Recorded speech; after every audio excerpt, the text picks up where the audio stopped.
오늘 새해 첫 주일 또 첫 예배를 우리 하나님께 올려드리게 됨을 하나님께 감사하고 하나님께 영광 돌립니다. 아울러서 또 우리 성수동교회 가정 모든 여러분들 위해 새해 하나님 주시는 복으로 충만하게 임하게 하실 줄로 믿습니다. 지난 주간 여러분 잘 지내셨습니까?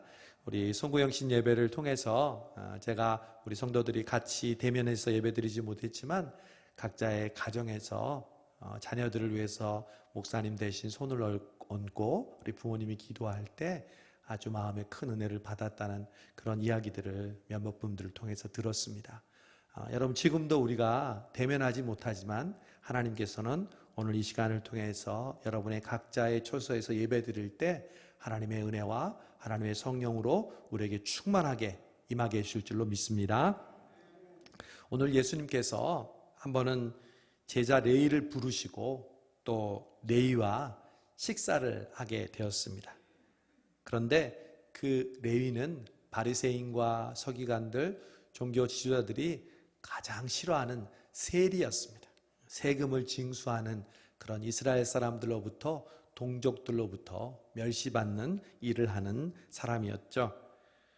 근데 그 레위와 함께 식사하는 날이 하필이면 바리새인들이 일주일에 2번씩 금식하는 날 중에 하루였던 것 같습니다.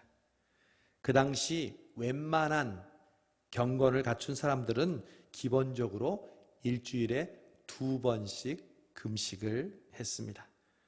그래서 마가는 금식을 바리새인뿐만 아니라 요한의 제자들도 하고 있었다고 오늘 본문은 말씀하고 있습니다. 특히 세례 요한의 제자들은 지금 금식하지 않을 수가 없었습니다. 왜냐하면 지금 스승인 세례 요한이 헤롯에게 잡혀서 옥에 갇힌 상태였기 때문입니다. 그러니 세례 요한의 제자들은 금식하는 것은 어쩌면 당연한 것이죠. 그런데 예수님과 예수님의 제자들은 지금 금식하는 날 금식하지 않고 오히려 소위 말하는 죄인 레위의 집에서 지금 식사를 하고 계셨습니다. 그러자 한 사람이 예수님께 와서 질문합니다. 아니, 요한의 제자들과 바리새인들의 제자들은 다 금식하는데 왜 당신 제자들은 금식하지 않습니까? 예수님께 직접 대놓고 말하지 못하고 제자들을 트집 잡고 있습니다. 왜 당신의 제자들은 지금 금식을 통해서 경건한 모습을 보여주지 않느냐는 겁니다. 사실 마가복음 2장부터 예수님의 말씀과 예수님의 행동이 계속해서 유대교의 전통과 충돌하고 있는 것을 보여주고 있습니다. 예를 들면 중풍병자를 고칠 때 예수님이 병을 고치는 대신 내 죄사함을 받았느니라 이렇게 말씀하심으로 바리새인들을 경로하게 했습니다. 죄는 하나님밖에 사하실 수 없는 거였거든요.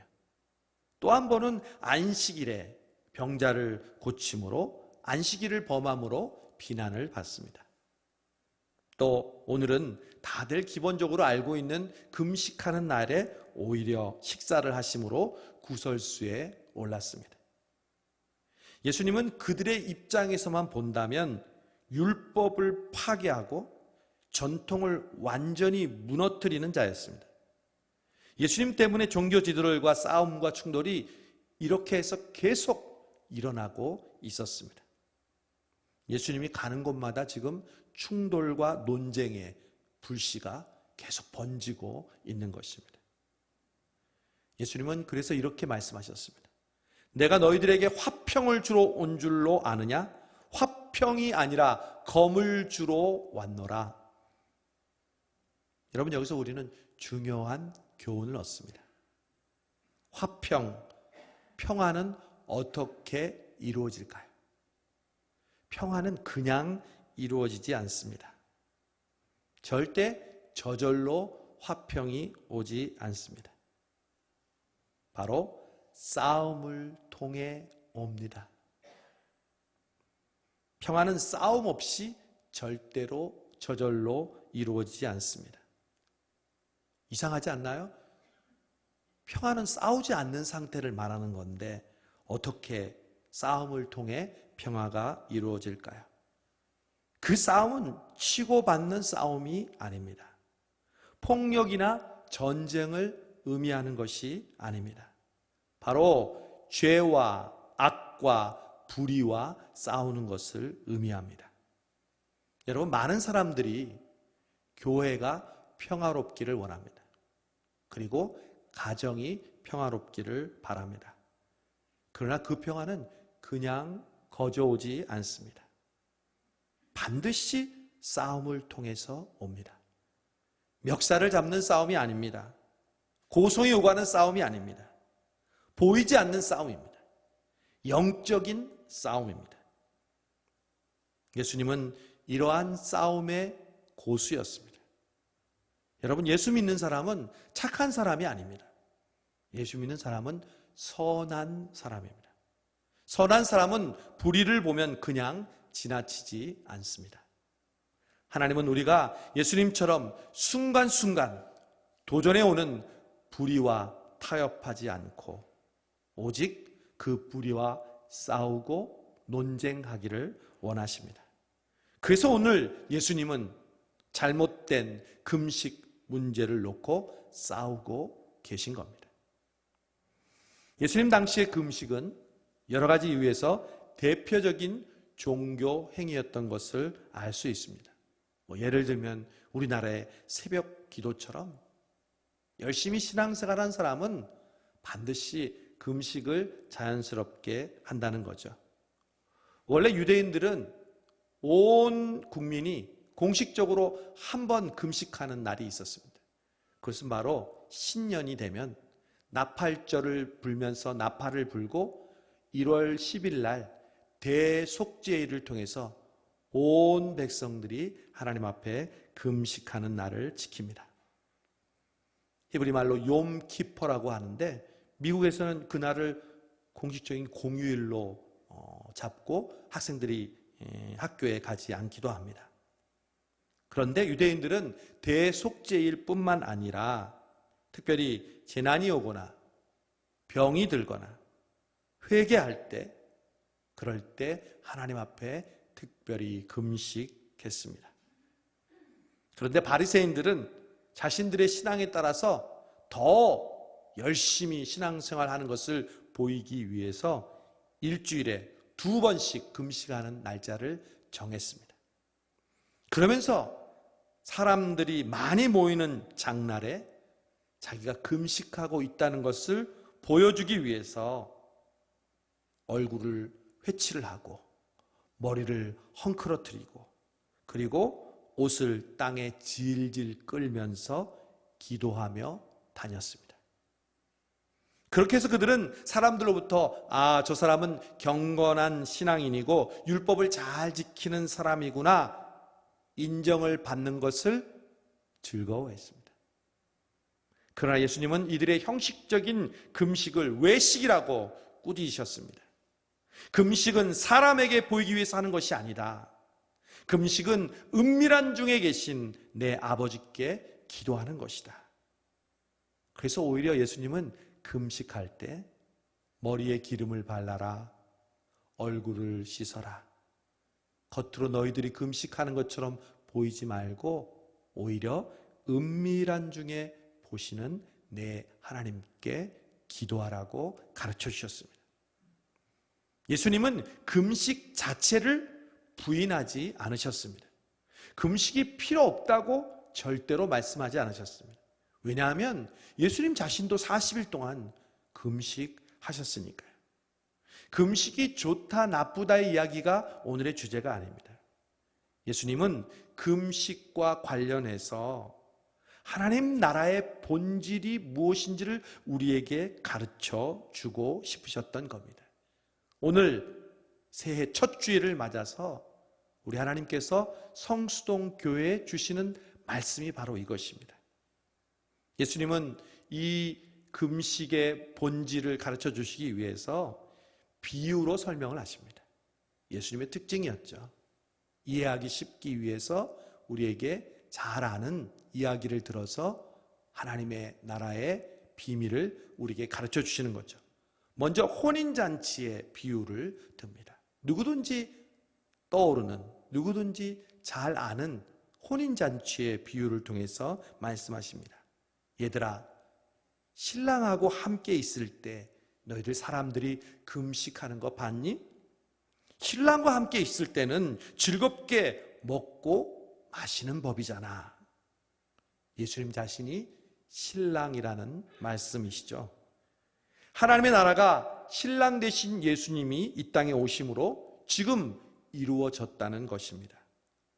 너희들은 결혼식 날 금식하니?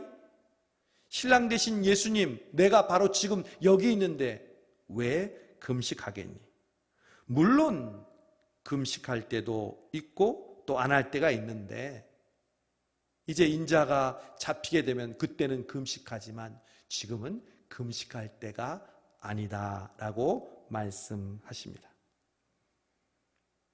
여러분, 한 가난한 청년이 있었습니다. 젊은 꿈을 안고 이제 돈을 모아서 다른 나라로 가기로 결심했습니다. 그래서 배고프고 굶주리고 힘들게 돈을 모아서 이제 타국으로 가려고 배를 탑니다. 뱃삭을 간신히 지불하고 나니까 수중에 돈이 한 푼도 없어요. 타국으로 가려면 거의 한 달 정도를 가야 되는데, 그래서 배 안에서 그냥 마냥 물만 먹고 굶고 있었습니다. 그러나 그것도 하루 이틀이지 일주일쯤 되니까 너무 배가 고팠습니다. 그래서 이제 도저히 참을 수가 없어서 부끄러움을 무릅쓰고 식당에 갔습니다. 한 20일이 지나서였습니다. 그리고 자신의 사정을 얘기했었죠. 돈이 없지만 혹시 한 끼만 먹을 수 없겠냐고. 그랬더니 그 식당의 매니저가 이렇게 이야기하는 겁니다. 손님, 무슨 말씀입니까? 손님이 내신 백삭에는 식사와 모든 기내 서비스가 포함이 되어 있습니다. 여러분, 식당을 지나면서 억지로 배고픔을 참는 모습이 바로 예수님 앞에서 금식하고 있는 바리새인들이 아닐까요? 마땅히 먹을 수 있고 마땅히 그 음식을 먹음으로 나에게 주신 그 배고픔을 채울 수 있는데, 우리는 도리어 내 스스로 결정하고 내가 굶을 수밖에 없다고 단정하는 것이죠. 예수님은 오늘 분명하게 금식하지 말아라 말씀하지 않으셨습니다. 예수님은 그렇게 금식의 본래의 취지를 망각하고 또 자신의 자랑과 외식의 수단으로 여기는 유대인들의 전통에 대해서 꾸짖고 또한 도전하셨습니다. 예수님은 지상에 있을 때 금식과 금욕의 사람으로 절대 살지 않으셨습니다. 오히려 예수님은 바리새인과 서기관들이 먹보요 잔치꾼이라는 별명을 얻을 정도로 잔치와 축제의 주인이셨습니다. 예수님이 이 땅에서 하나님 나라의 운동을 하는 시간은 마음껏 먹고 마시며 즐기는 혼인잔치와 같은 시간이었기 때문이었습니다. 예수님과 함께하는 하나님 나라에서 그래서 금식은, 슬픔은 어색하기 짝이 없습니다. 하나님 나라에서야 절대 배고픔과 찡그림이 없기 때문입니다. 이제 예수님은 혼인잔치 비유에 이어서 또 하나의 비유를 금식에 대해서 설명하십니다. 바로 헤어진 옷과 그리고 새 포도주와 새 부대에 대한 비유입니다. 낡은 옷에 헤어진 곳을 깁기 위해서 새 천을 대면 그것이 낡은 옷 자체를 끌어당겨서 완전히 망가뜨린다는 비유입니다. 이어서 두 번째 비유도 역시 같은 종류의 비유인데, 새 포도주를 담으려고 낡은 가죽 부대를 사용해서 새 포도주를 부었더니 이 부대가 터지는 바람에 포도주와 부대를 다 버리게 되었다는 것이죠. 여러분, 예수님으로 인해서 이루어지는 하나님의 나라, 하나님의 축복, 하나님의 선물은 새 포도주와 같습니다. 여러분, 오늘 신년 첫 주일 예배를 드리면서 우리가 간절히 바라는 것이 무엇입니까? 하나님이 부어주시는 새 은혜와 축복입니다. 그것은 바로 새 포도주와 같습니다. 새 포도주란 진리를 의미합니다. 영원히 변하지 않고 늘 새로운 포도주는 진리입니다. 여러분, 진리는 두 가지의 특징이 있습니다. 분명한 두 가지의 특징이 있습니다. 누가 진리라고 얘기하고 여러분이 진리라고 믿고 있다면 반드시 이 두 가지의 특징을 포함해야 합니다. 첫 번째 진리의 특징은 변하지 않아야 합니다. 불변의 진리라고 하죠. 진리는 변할 수 없습니다. 두 번째 진리의 특징은 늘 새롭다는 것입니다. 역설처럼 들릴지 모르지만 진리는 변하지 않지만 늘 새롭습니다. 여러분, 그래서 하나님의 말씀은 진리입니다. 하나님의 말씀은 수천 년이 지나도 결코 변하지 않지만 그 말씀은 우리에게 날마다 새로운 줄로 믿습니다. 이런 새로운 포도주, 새로운 진리, 새로운 은혜를 담으려면 새 부대에 넣어야 한다는 것이죠. 여러분, 새 부대가 뭡니까? 바로 우리의 자신입니다. 새 술이 낡은 가죽 부대에 들어가게 되면 술이 발효되어서 낡은 가죽 부대는 터져서 술도 부대도 다 버리는 것처럼 이제 새 술이 우리 부대 안에 들어갔을 때 그것이 새 포도주의 기능을 충만하게 하려면 그것을 담는 부대가 새 것이 되어야 한다는 것입니다. 여러분, 우리 새해 첫 주일에 우리 성수동교회와 저와 여러분의 기도 제목이 바로 여기 있습니다. 주님, 우리 교회가 새 부대가 되게 하여 주옵소서. 우리의 가족이 그리고 내 자신이 주님의 새 포도주를 담는 새 부대가 되게 하여 주옵소서. 여러분, 이 세상에서 가장 길고 먼 거리가 어디에서 어딘지 아십니까? 지구 끝에서 우리가 있는 곳이 아니라 바로 우리의 머리에서 우리의 가슴까지의 거리라고 하죠.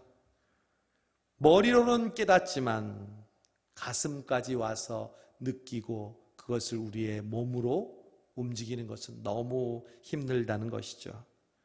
여러분, 예수님을 믿는 사람은 그래서 가슴이, 마음이 새롭게 변화되어야 합니다.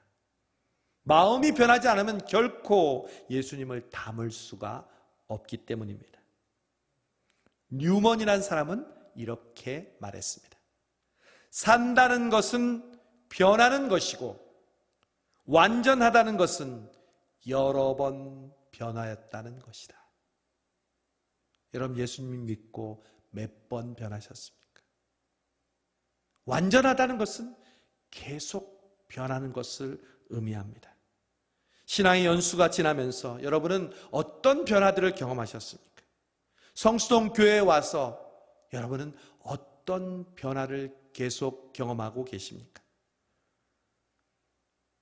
야곱이 야복강에서 생명을 거는 기도를 하죠. 왜요? 형 에서가 자기를 죽이려고 오고 있기 때문입니다. 야곱은 그의 간절한 기도의 제목의 이유가 형 에서의 마음이 변하는 것, 그것을 위해서 하나님께 매달렸습니다. 그런데 야곱의 기도에는요, 형 에서의 이름이나 형 에서의 마음을 변화시켜 달라는 기도는 아무리 찾아봐도 없습니다.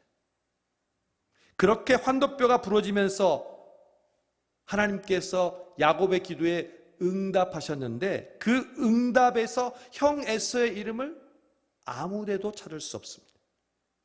야곱의 기도가 끝나자 야곱은 어떤 응답을 받았습니까?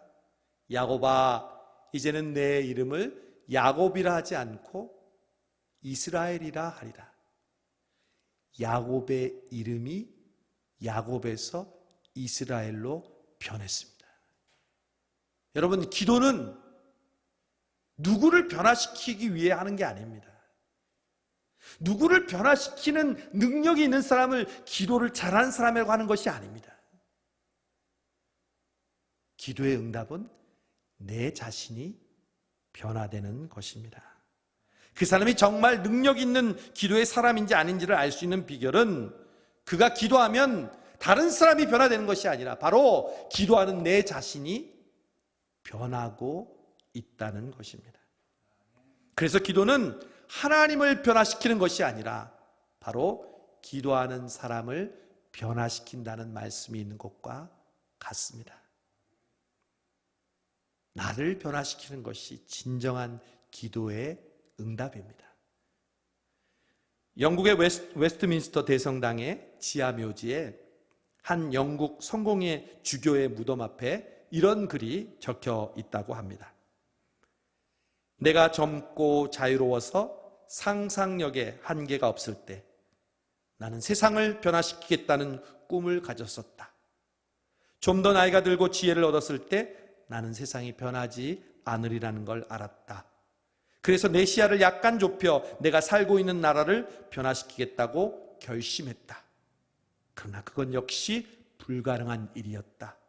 황혼의 나이가 되었을 때 나는 마지막 시도로 나와 가장 가까운 내 가족을 변화시키겠다고 마음을 정했다.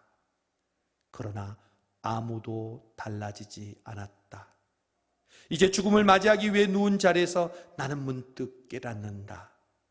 만일 내가 내 자신을 먼저 변화시켰더라면 그것을 보고 내 가족이 변화되었을 것을, 또한 그것에 용기를 얻어 내 나라를 더 좋은 곳으로 바꿀 수 있었을 것을, 그리고 누가 아는가? 세상도 변화되었을지. 내가 신앙생활을 습관적으로 한다 하더라도 예전이나 지금이나 변화되지 않았다면 나라는 부대를 심각하게 점검해야 합니다.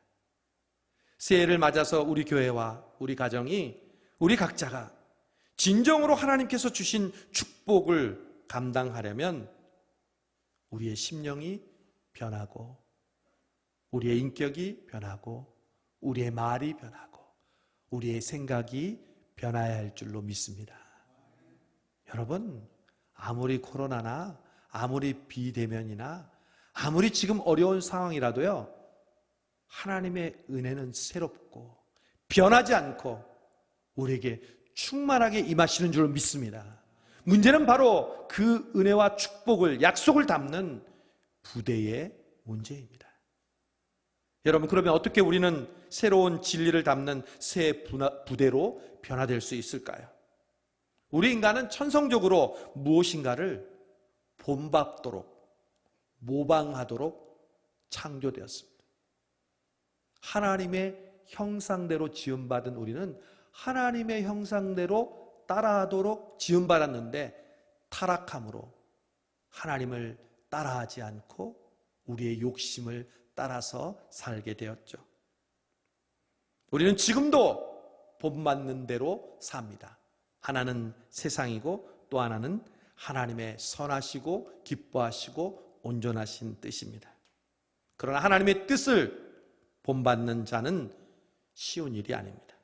저절로 되지 않습니다. 제가 항상 얘기하는 것처럼 마치 자전거를 타고 페달을 밟으면서 오르막을 가는 것과 같습니다. 가만히 있으면 쭉 내려갑니다. 여러분, 코로나의 상황 가운데 한번 가만히 있어 보셨죠? 여러분의 신앙이 어떻던가요? 그 신앙을 그냥 유지할 수 있던가요? 아니요. 우리는 끊임없이 신앙의 페달을 밟아야만 합니다. 그렇지 않으면 우리는 세상을 본받게 되어 있습니다. 그래서 로마서 12장 2절은 말씀합니다. 너희는 이 세대를 본받지 말고 오직 마음을 새롭게 함으로 변화를 받아 하나님의 선하시고 기뻐하시고 온전하신 뜻이 무엇인지 분별하도록 하라. 이 말씀은 성경 전체에 걸쳐 이스라엘 백성들에게 주어진 명령과 일맥상통한 말씀입니다. 하나님 모세에게 이렇게 말씀하셨습니다. 너희는 이방 나라의 풍속을 좇지 말며 내가 너희를 인도할 가나안 땅의 풍속과 규례도 행하지 말고 너희는 나의 법도를 좇으며 나의 규례를 지켜 그대로 행하라. 예수님도 산상수훈에서 바리새인들과 이방인들의 잘못된 경건에 둘러싸여 있는 제자들에게 저희를 본받지 말라 말씀하셨습니다. 그래서 로마서 12장 2절은 오늘의 언어로 이렇게 번역할 수 있습니다. 너희 주위에 있는 세상이 너희를 쥐어짜서 그 틀에 맞추게 하지 말고 하나님이 너희의 마음의 안으로부터 리모델링 하도록 하라. 여러분, 요즘 바로 그런 주택 문화가 온통 차지하고 있잖아요. 집을 새롭게 크게 짓는 것이 아니라 지금 있는 작고 아담한 집을 리모델링해서 더 편안하고 더 아름답고 더 행복하게 사는 거잖아요. 이 세상의 풍속과 하나님의 뜻은 서로 상반될 뿐 아니라 충돌을 일으킵니다. 이 두 종류의 기준은 너무나 달라서 결코 절충이 되지를 않습니다. 그래서 예수님의 말과 행동이 바리새인과 서기관들과 충돌하고 있는 것이죠. 여러분, 이러한 변화는 과연 어떻게 일어날까요?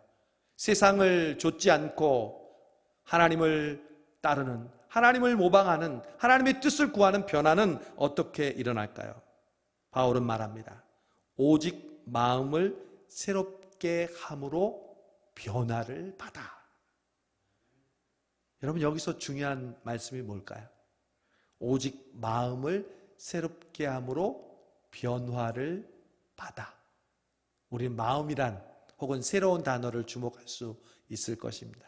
근데 저는 제일 마지막에 변화를 받아라는 말씀이 마음에 와닿았습니다.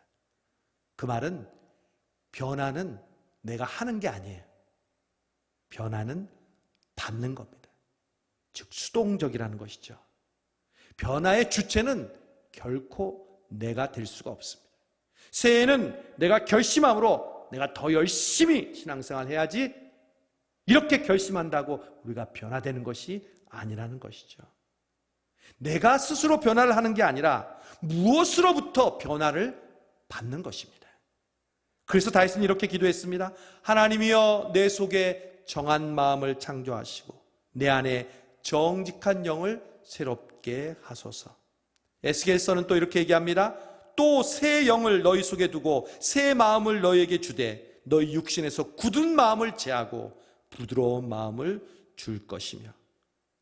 여러분, 변화를 받는 비결은 오직 하나, 하나님의 영, 새로운 영이신 성령으로 말미암아 변화되는 줄로 믿습니다.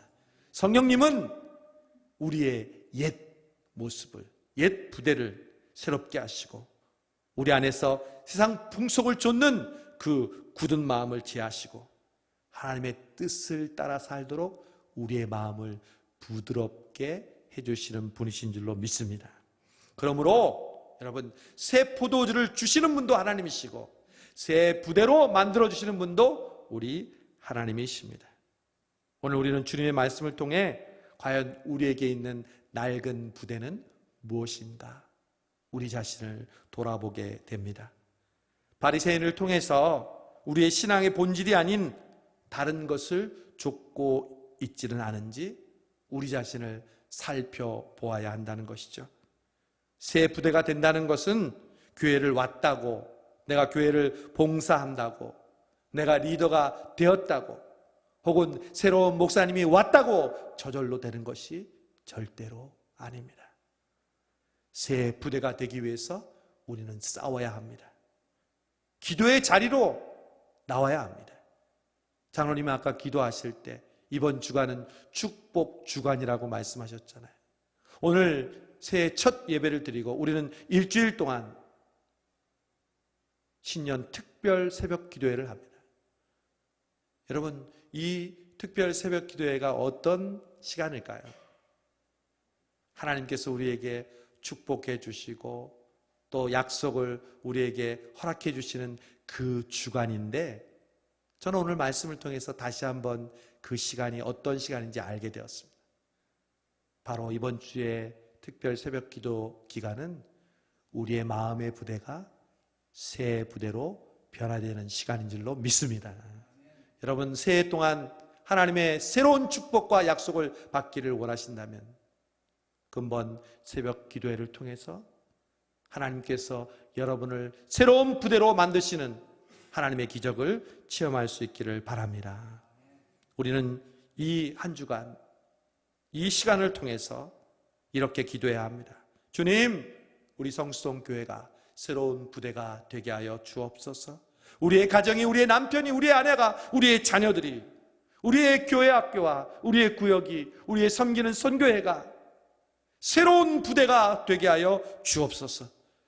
그래서 주님이 주시는 새로운 축복, 새로운 은혜, 새로운 약속이 그 부대 안에서 풍성하고 차고 흘러 넘치게 하옵소서. 오늘 그 믿음으로, 그 소망으로 새 부대가 되기를 간절히 바라며 이 축복의 한 주간을 보내는 저와 여러분 되시기를 주님의 이름으로 축원합니다. 기도하겠습니다. 좋으신 하나님 아버지, 감사합니다. 2021년 아무리 세상이 각박하고 어렵고 우리를 하여금 자유롭게 예배드리지 못하는 상황에 있을지라도 하나님의 은혜는 새롭고 하나님의 은혜는 풍성하며 하나님의 은혜는 변함이 없음을 믿습니다. 우리 성수동 교회를 향해서 부어주시는 하나님의 새 포도주를 저희들 넣기 위해 우리 성수동 교회가 새 부대가 되게 하여 주옵소서. 우리 모든 성도들이 새로운 부대로 변화받아 하나님이 기뻐하시고 온전하신 뜻이 무엇인지를 깨닫고 이 한 해를 하나님의 놀라운 은혜와 축복으로 살아가는 기적의 주인공들 되게 하여 주옵소서. 예수님의 이름으로 기도하옵나이다. 아멘.